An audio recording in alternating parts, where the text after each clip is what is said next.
Hi friends, നമ്മൾ running stitch പഠിച്ചല്ലേ? ആ running സ്റ്റിച്ചിൻ്റെ ഒരു ഡിസൈന് ചെയ്തതാണ് ഇത് ഫ്ലവർ.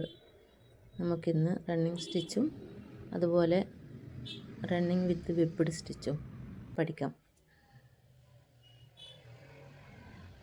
നമ്മൾ ആദ്യം റണ്ണിങ് സ്റ്റിച്ച് ചെയ്തതുപോലെ തന്നെ ഒരു ലൈന് റണ്ണിങ് ചെയ്യുക.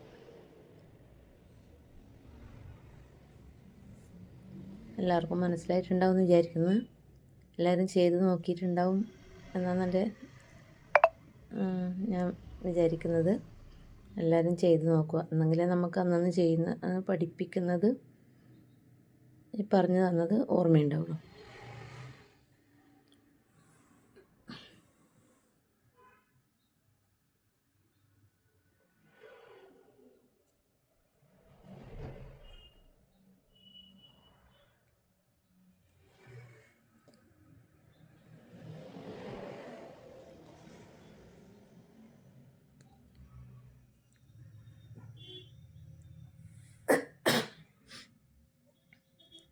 പിന്നെ ഈ സാധനങ്ങളെല്ലാം എല്ലാവരും വാങ്ങിച്ചിട്ടുണ്ടാവും എന്ന് വിചാരിക്കുന്നു.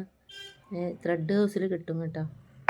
ഏത് ത്രെഡ് ഹൗസിലായാലും ഈ നൂലും ഫ്രെയിമൊക്കെ അവിടെ കിട്ടും. നമുക്ക് ഫ്രെയിം ഉപയോഗിക്കാണ്ട് ഇത് ലൈൻ ചെയ്യുന്നതിന് പ്രശ്നമില്ല. ഇതിപ്പം നമ്മൾ ഓരോന്നായിട്ട് തുന്നുന്നതിന് പകരം ഒരു 3-4 സ്റ്റിച്ച് ഒരുമിച്ച് സൂചി കുത്തിയിട്ട് ഒരേ അളവിൽ തന്നെ കുത്തിയിട്ട് എടുക്കുക കേട്ടോ. അപ്പോൾ നമുക്ക് പെട്ടെന്ന് അത് ചെയ്ത് തീർക്കാൻ പറ്റും. അപ്പോൾ അങ്ങനെ ചെയ്യുമ്പോൾ ചുളിവ് വരാണ്ട് നോക്കണം.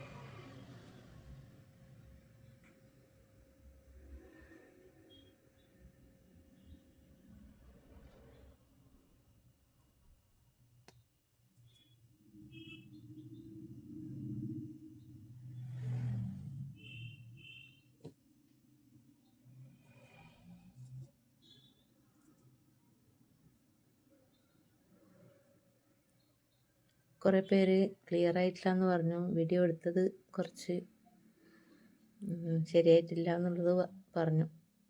ഇനിയും വരുമ്പം ശ്രദ്ധിക്കുക കേട്ടോ. ഇതിൻ്റെ അഭിപ്രായങ്ങൾ നിങ്ങൾ പറയണം.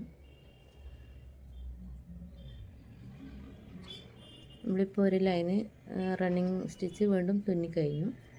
അതിന് സ്പ്ലിറ്റ് സ്റ്റിച്ച് തുന്നാൻ വേണ്ടിയിട്ട് വേറൊരു കളർ എടുക്കുക. അപ്പോൾ നമ്മൾ ഈ നൂലെടുക്കുമ്പം ഫുള്ളായിട്ട് ഇങ്ങനെ വലിച്ചിട്ടിട്ട് എടുക്കാനൊന്നുമില്ല. ഒരു അറ്റം ലൂസ് ആയി പിടിച്ചിട്ട് ഈ നമ്മളെ ഇളകി നിൽക്കുന്ന ഒരു നൂലുണ്ടാവുമല്ലോ, അത് ഒരറ്റത്തുനിന്ന് വലിക്കുക, അപ്പുറത്തെ ഭാഗം ലൂസായിട്ട് പിടിക്കുക. അപ്പോൾ നമുക്ക് അത് ഇങ്ങനെ ലെവലായിട്ട് തന്നെ കിട്ടും. അല്ലെങ്കിൽ എല്ലാം ചുളിഞ്ഞ് കെട്ട് വീണ് ഇതായിട്ട് നിൽക്കും. ഇതുപോലെ എടുത്താൽ മതി. അപ്പോൾ 3 സ്റ്റിച്ച് 3 നൂലെടുത്തിട്ട് നമുക്ക് അതുപോലെ തന്നെ ചെയ്യാം. സൂചിയിൽ കോർക്കുക, അതിനുശേഷം തുന്നാൻ തുടങ്ങുക.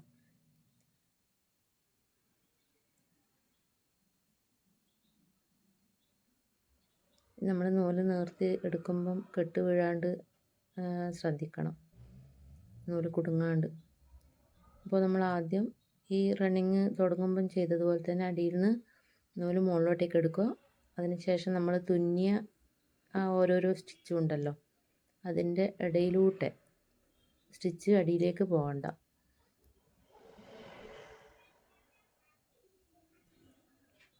ആ സ്റ്റിച്ചിൻ്റെ ഇടയിലൂടെ സൂചി മേലോട്ടേക്ക് എടുത്തിട്ട് നൂല് അങ്ങനെ ഇതായിട്ട് വരുന്നതാണ്. അപ്പോൾ ആ ഒഴിഞ്ഞ് കിടക്കുന്ന ഭാഗം ഈ പച്ച നൂലട കവർ ചെയ്തിട്ട് വരും.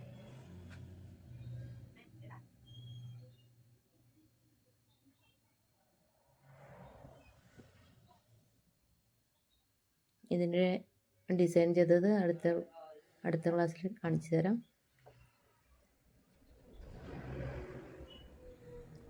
സൂചിൻ്റെ ഈ മൊന ഭാഗത്തൂടെ തന്നെ ചെയ്യണമെന്നില്ല. നമുക്ക് സൂചിൻ്റെ ബാക്ക് ഭാഗം ഉണ്ടല്ലോ, അതാകുമ്പം അങ്ങനെയും ചെയ്യാം. ആ ഭാഗം ഇതിൻ്റെ ഡിസൈനിൻ്റെ ഉള്ളിലോട്ട് കുത്തിയിട്ട് അങ്ങനെ എടുക്കാം.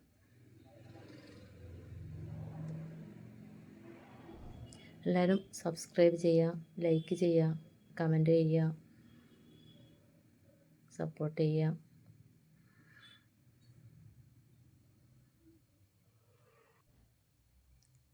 ഇതുപോലെ തന്നെ എല്ലാവരും ഓരോ പ്രാവശ്യമായിട്ട് ചെയ്ത് നോക്കുക. ഒരു പ്രാവശ്യം ചെയ്തിട്ട് മനസ്സിലാവുന്നില്ലെങ്കിൽ വീണ്ടും ചെയ്യാം. അപ്പോൾ ഇത് ലാസ്റ്റ് ആകുമ്പോൾ നമുക്ക് ഈ തുന്നി ലാസ്റ്റ് എത്തിയല്ലോ, ആ ഭാഗത്ത് അടിയിലേക്ക് കുത്തിയിട്ട് കെട്ടിടുക.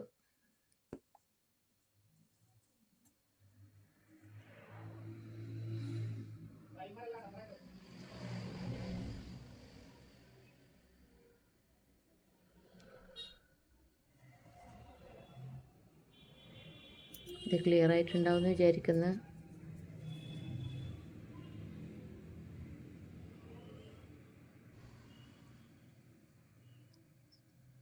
ഇത് നമ്മളെ റണ്ണിങ് സ്റ്റിച്ചിൻ്റെ ഡിസൈനാണ്.